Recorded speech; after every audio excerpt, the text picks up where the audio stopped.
Hello folks. Old Twit Talks Cars here. I hope you're well. Thank you for joining me for episode 2 of Old Twit's pre-classic predictions. Bit of a mouthful. If you saw last week's, which is up there, if you didn't, you'll know how it works. And today, without further ado, we are talking about the little Fiat Panda 100 horsepower. Great little car. So without further ado, let's get into it.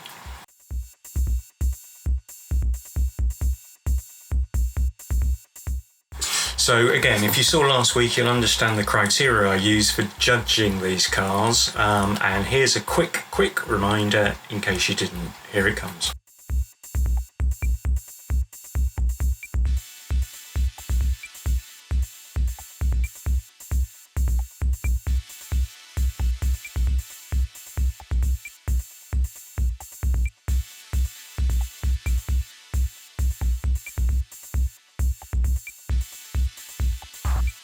The other thing I'd say is remember to have a look at eBay's classic car category, which not a lot of people probably get into. Quite interesting. I'm going to do some videos on that, so watch this space and subscribe if you want to see those coming down the track.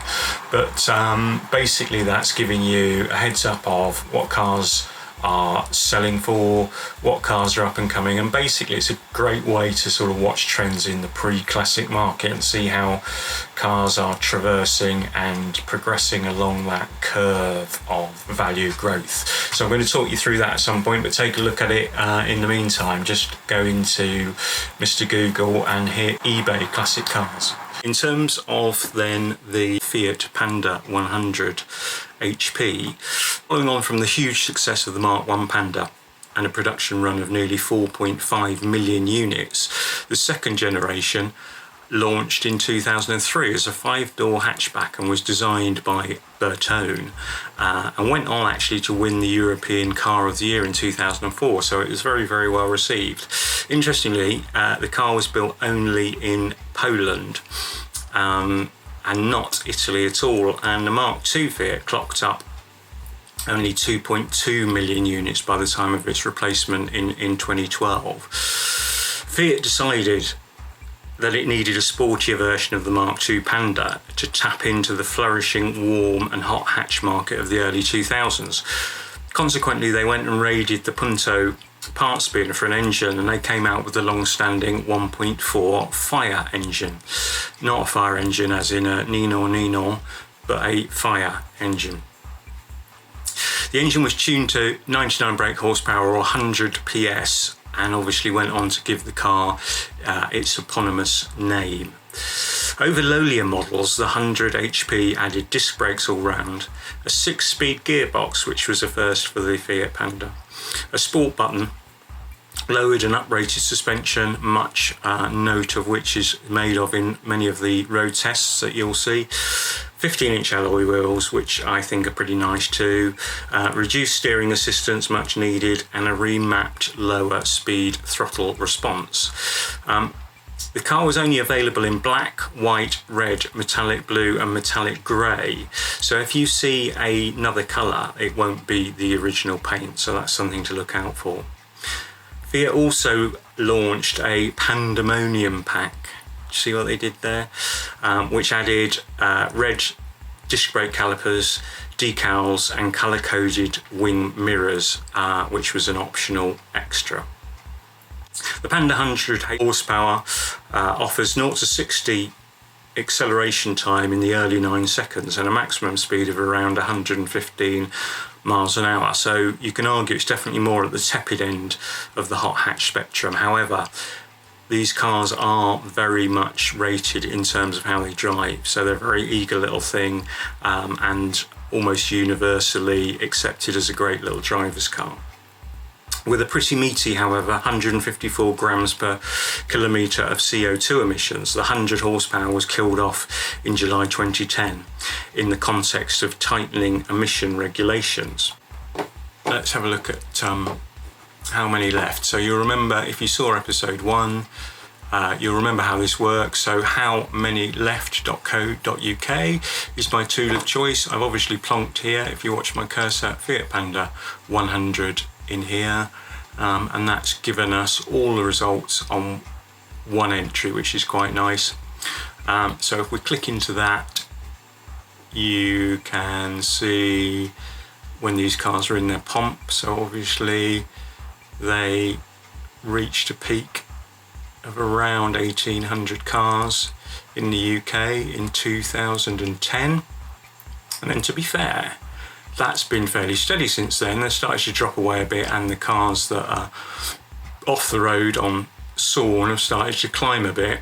But actually, as of today, Q4, well, the latest results we've got on here, Q4 of 2019, there's 1.6 K cars left on the UK road, and 133 only on Sawn. So I think this reflects that this is a later car than a lot of ones that we've been looking at. So nothing happening until 2006 Q4, when they presumably launched, and then climbed quite rapidly from there. And like I say, we're down at the moment to 1.6. So not lost that many, you know, a high of 1.8, 1.9, and we're down at 1.6 at the moment. So that is pretty good. Not that rare. I think becoming harder and harder to find a decent one, which we'll have a look at in a second. But what I do like about this is it means availability of spares is going to be absolutely fine. So I don't anticipate a problem with that.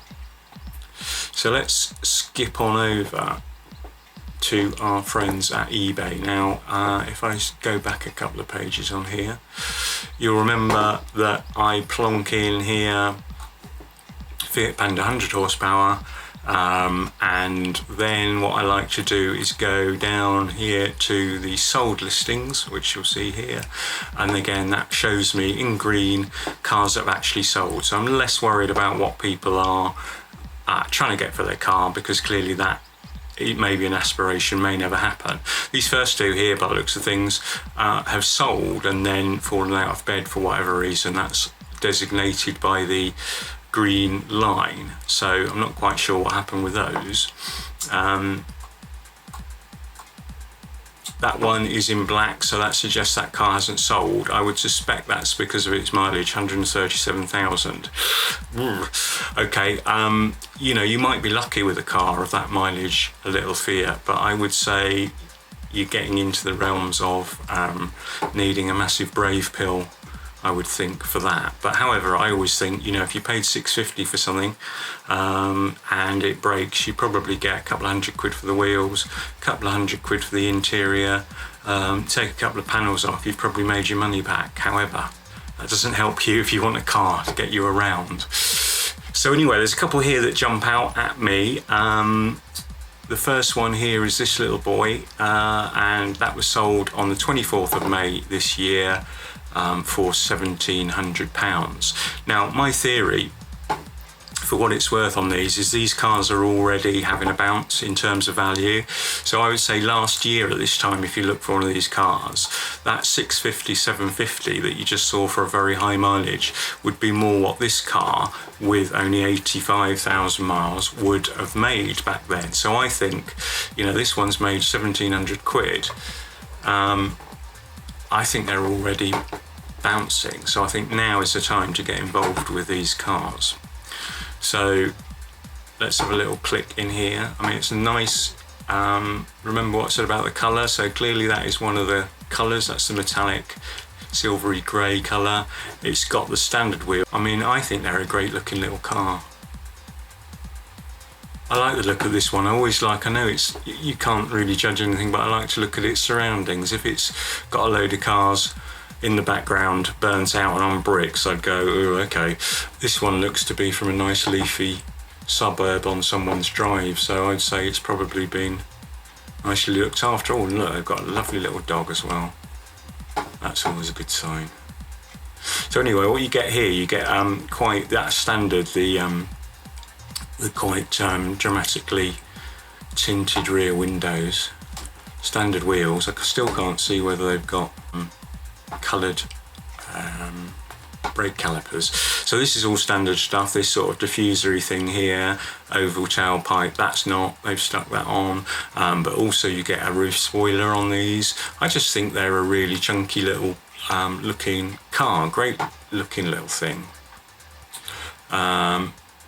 Interior is pretty standard, not a very exciting wheel, although on these you do have Bluetooth and stereo controls and what have you on the steering wheel.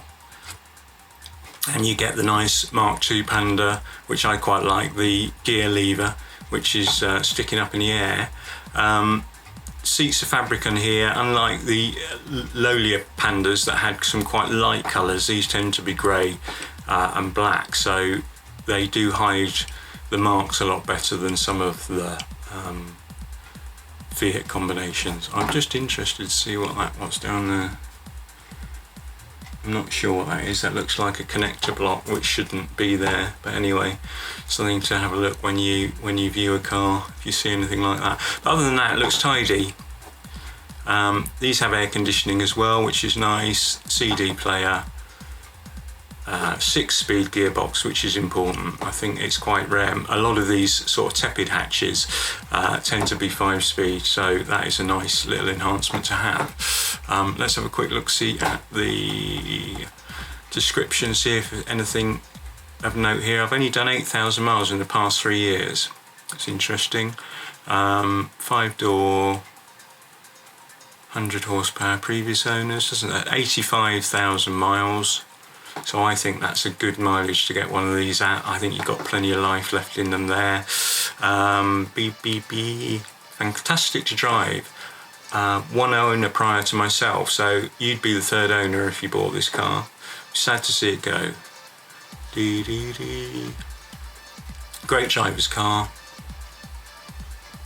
I've been asked lots of questions. Car had service history up to 60,000 miles. I have every receipt and invoice, MOT from new plus full original docs. The car has had everything done that's been needed in my ownership. I don't know if the cam belt has been done, so we'd recommend it is done soon after purchase, as not an expensive job. I would expect that to cost you 250 quid. You have the cam belt done on one of these. The air conditioning is working. Oh, and thank you to the nice person who's just flagged up that this Panda has the very rare Pandemonium pack, which adds values. Happy bidding. So yeah, that's, I think, a nice little car, but like I say, 1,700 quid, I would say, is twice what that car would have fetched about a year to 18 months ago. So, you know, all the signs are there that these boys are on the bounce. As is my way, I'll have another quick look at another one here, not in so much detail. This one is similar mileage from memory. I think a little bit higher actually, 98,000. It's in red, which again, I think they're all great colours on this. I don't think any of them look poor. The only thing to watch out for on this one, which is probably easily rectified, to be fair, is they've had a go at the brake calipers, so they've got a nice lime green on there, and they've done the same to the roof spoiler and the boot lid trim. It has got 4 brand new tyres on here, I noticed from the description, Toyos as well, so they're not a horrible cheap tyre. That's a good tyre on there, and they'll last you pretty well. So they're going to be I'd say £70 a corner for those tyres, so that's worth looking at. Nice and tidy. I mean, you do have to watch with these that they've sometimes been a bit, due to the sort of demographic of the owners, I guess, they sometimes have had a little bit of less than discreet modification, shall we say. But other than that, I like this one, tidy looking. I like the colour, it looks straight. I think it's somebody who's taking care of the car. I like to see a clean engine bay. That shows that people are loving their motors. You've got probably a bit of corrosion on there, which isn't unusual. Tidy-ish inside. Shame he's not cleaned the footwells, but hey ho. And there you go, 98,000 miles. I love the way how The speedo on these goes up to 160, which I think is a touch optimistic. I'm not sure there's hills steep enough, certainly in this country, to achieve that. But anyway, so there's another one. Again, look, watch out for this. Easy to rectify, but it's been slightly bathed up, which clearly isn't standard. So there you go. So that's another little option there. So I think two good little cars that have fine. So in the time-honoured tradition, it's time to score this little beauty, this little Italian beauty. So let's get into it. So number one, category one, is cost.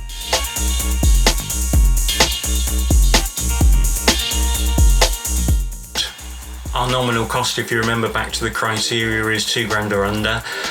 You'll have seen from the ones that we looked at on eBay, these cars are available for that. So there's one at 1,700 quid, there was one at 1,300 quid. I would stress that's pretty much double what those cars were.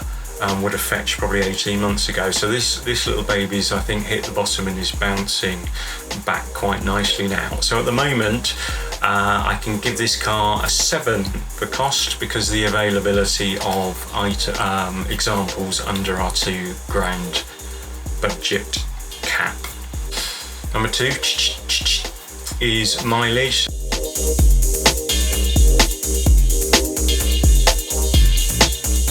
So again, this looks at what cars are available under our nominal 100,000 mile mileage cap, and you'll see the two cars that we looked at which fit our cost criteria were at 90-ish and 80-ish. And in terms of that, I'm going to give it a 7 because there's still decent availability, I would say. So number 3 is rarity.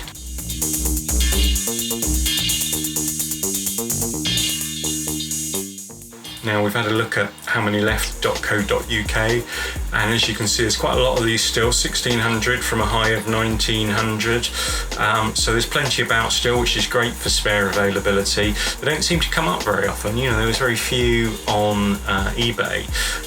However, in terms of rarity by our criteria, which is 1,000 or under, I can only give this car a measly 3, I'm afraid. The plus factor criteria.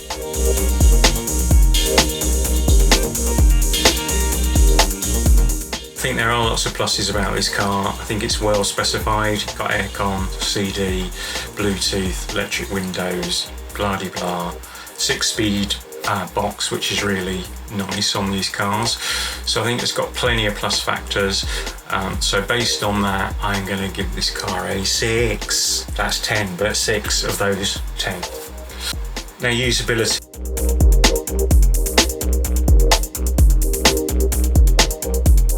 This is basically a city car with a peppy engine, so you'd expect it to be usable, and it is reasonably cheap to insure, reasonably cheap to tax, although the CO2 is quite high. Great manoeuvrability for town, 5 doors, decent boot, you can sit 4 adults in there, your fuel economy is not going to be disastrous. So I would say this has got to be one of the most usable of the cars that we're going to look at on a daily basis. So that's got to be an 8. So altogether, through the criteria, that gives this little beauty 31 out of 50, which is a great result for a car that hit our streets only in 2010. So it's only a 10-year-old car. Like I say, prices are on the bounce, I believe, in my view, so get involved. Also, if you like this video, found it useful, found it informative, please give me a thumbs up.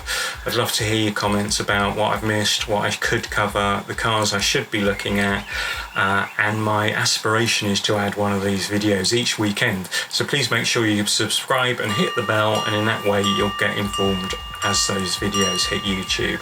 So great to see you again. Please keep safe. Hopefully I'll see you next week, and it's been a pleasure